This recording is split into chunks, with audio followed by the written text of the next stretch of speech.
All right, let's talk about an idea so controversial, so toxic, it's been practically erased from our political vocabulary. An ism so forbidden, it feels like it's been scrubbed from the history books. So let's just rip the Band-Aid off right now.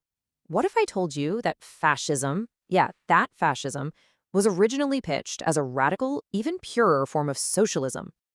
You need to just forget everything you think you know about the left-right political spectrum.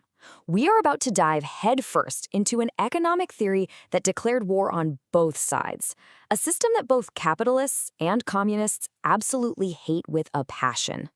So, what is this forbidden ism that got buried? To understand it, we have to start by decoding its real name, corporatism.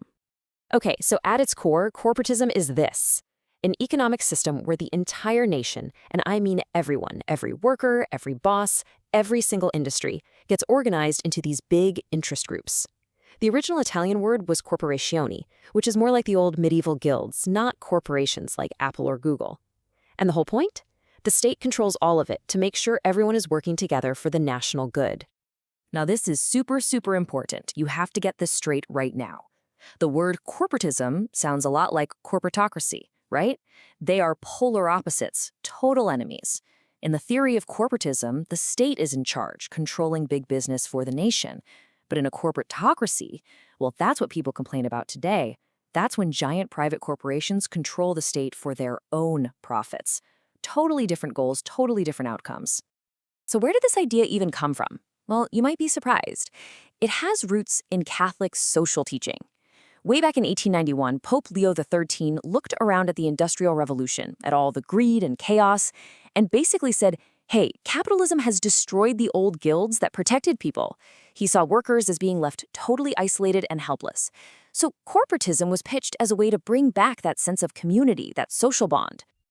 Okay, so that's the theory. But how is this massive system supposed to actually work? Let's break down the mechanics of control. It's basically built on three giant pillars. First, you have the syndicates. Just think of these as super specific unions or guilds. And I mean for everyone. One for the employers, one for the employees, all broken down by industry. Second, you have the assembly. This is where representatives from both sides, the bosses and the workers, come together to negotiate. The goal here is collaboration, not a bloody class war. And then, at the very top, you have the third pillar, the corporation. This is a central body run by the state, and it has the ultimate final power over everything. And when I say ultimate power, I am not kidding. This central corporation isn't just making suggestions. It has the authority to regulate the entire economy. It can literally set the wages for every single worker. It controls the prices of goods and services. It decides which industries grow and which ones get shut down.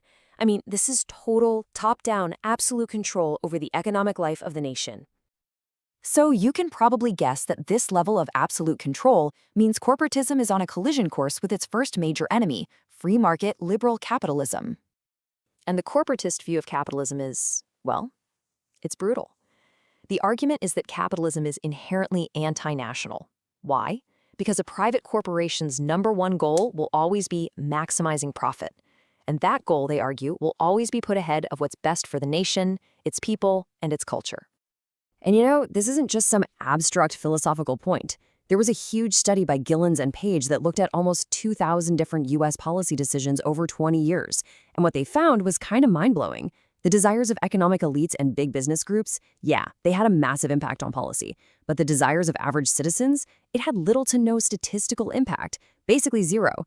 This is the exact nightmare scenario the corporatist theory warns about, a tiny, wealthy, plutocratic class calling all the shots. And how does that actually happen? Well, Michael Franzese, a former mob boss, put it perfectly. He talked about this revolving door, where corporate lobbyists are basically embedded in the government writing the laws. Then the politicians who pass those laws leave office and go work for the very same companies. He said it's why Capitol Hill is sometimes called government sacks. The line between the state and corporate power just disappears. But the critique goes even deeper than just policy and money. It's philosophical.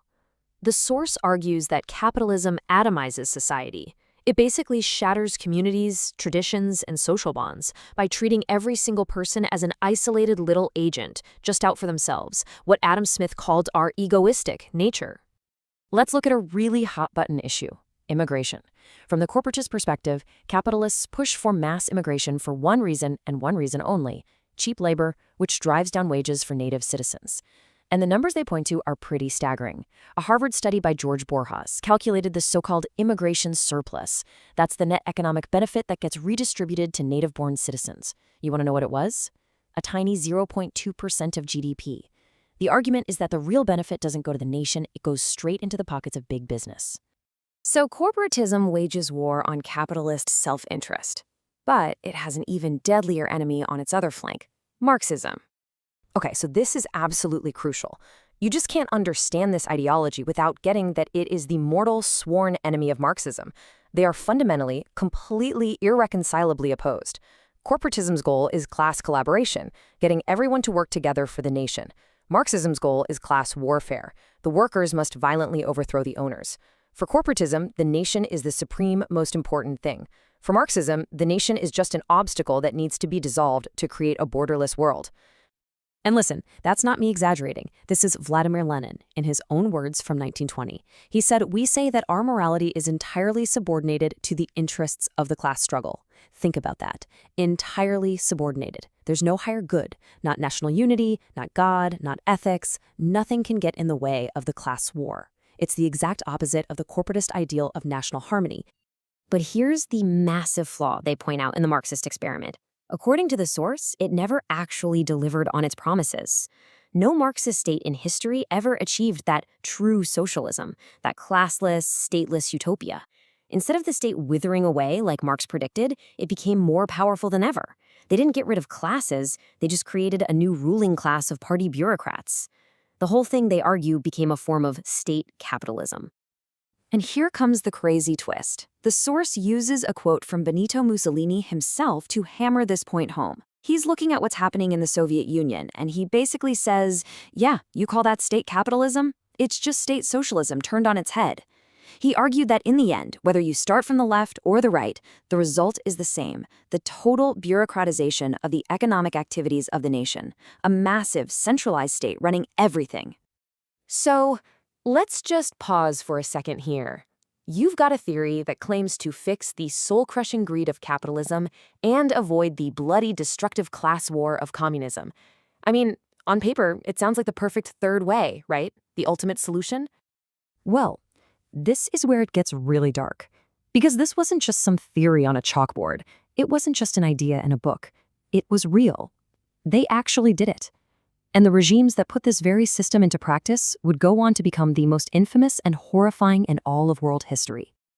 So, coming up in part 2, we are going to expose the shocking, real-world experiments of corporatism. We're going to see exactly what happened when these ideas were put into practice in fascist Italy and Nazi Germany. Trust me, you are not going to want to miss this.